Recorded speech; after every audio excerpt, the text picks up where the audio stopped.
They work side by side with the fugitive doctor accused of performing unnecessary surgeries on hundreds of people. And tonight, for the very first time, former co-workers of Dr. Atiq Durrani are breaking their silence about what they say went on inside and outside of the operating room.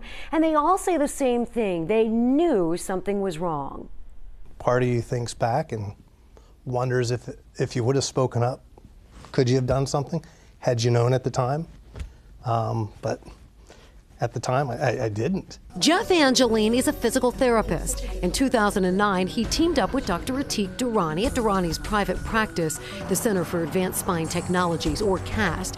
The goal was to help Durrani's patients before or after surgery. But Jeff says in 1 year of working together and seeing more than 100 patients, Durrani only sent him a handful of those clients. Next thing you know, okay, well, we need to do surgery on you. And I was like, why not send you to therapy? I can help you in physical therapy. This is what I do. Jeff tells me he became so concerned he finally said something to Durrani himself. But that was the beginning of the end. After hours, I talked to him. I said, hey, can we go ahead and try to do a little therapy on these people before your surgeries and just see how they do? And he more or less didn't answer me. But the next time I show up for work, there's a Post-it note on my desk. I'm no longer to attend rounds. Others who crossed medical paths with Durrani tell similar stories. Among them, Dr. Neil Shanty, a spine surgeon who worked for Durrani for 3 years. Here, he testifies as part of the civil lawsuits filed by hundreds of former Durrani patients. You would sometimes, see instances where a radiology report said one thing. I myself would maybe see it one way. Dr. Shanty and I had a very good relationship, and we were. In this video deposition, Dr. Shanty says Durrani would work on multiple patients at a time. He says Durrani would not let him be a part of the initial exam or post-surgery consultation. You're against us, and from there, he said, well, I'm giving you 1 week to think about this. I don't remember exactly what he said, but he basically just said, be on guard or watch yourself. And just a few months before Durrani was arrested by the feds, Dr. Shanty quit. So did Dr. Zishan Tayyab, a pain management specialist who also worked for Durrani. Both of these doctors say when they were hired by Durrani to work at his private practice, they thought they were going to become partners with Durrani. But both say they left feeling like they too were deceived by Durrani. In Dr. Tayyab's video deposition obtained by WLWT, he says he saw Dr. Durrani operate on the wrong part of a patient's spine, part of the back that wasn't injured. We had identified a certain area that should be worked on. Well, the individual went into surgery, based on that information, and then went on to have had a level that was about 2 or 3 levels higher done, which was an area that was not looked at, never addressed. Very simply put, the wrong level was done. Dr. Tayyab says he and Dr. Shanty always wanted to try more conservative measures first, like therapy or injections.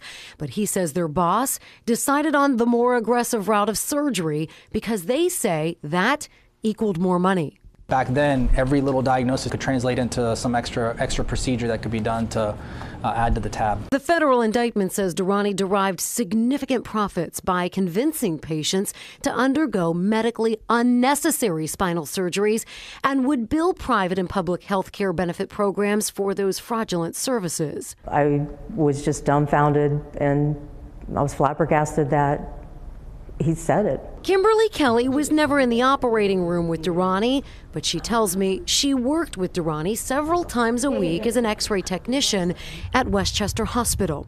She says oftentimes the experience was uncomfortable and unprofessional.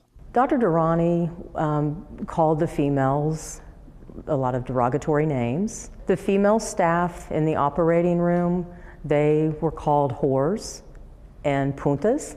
But she tells me what concerned her the most was what she says she heard Durrani say about his patients. I was in a case one day, and there was a conversation going back and forth between him and the surgical assistant.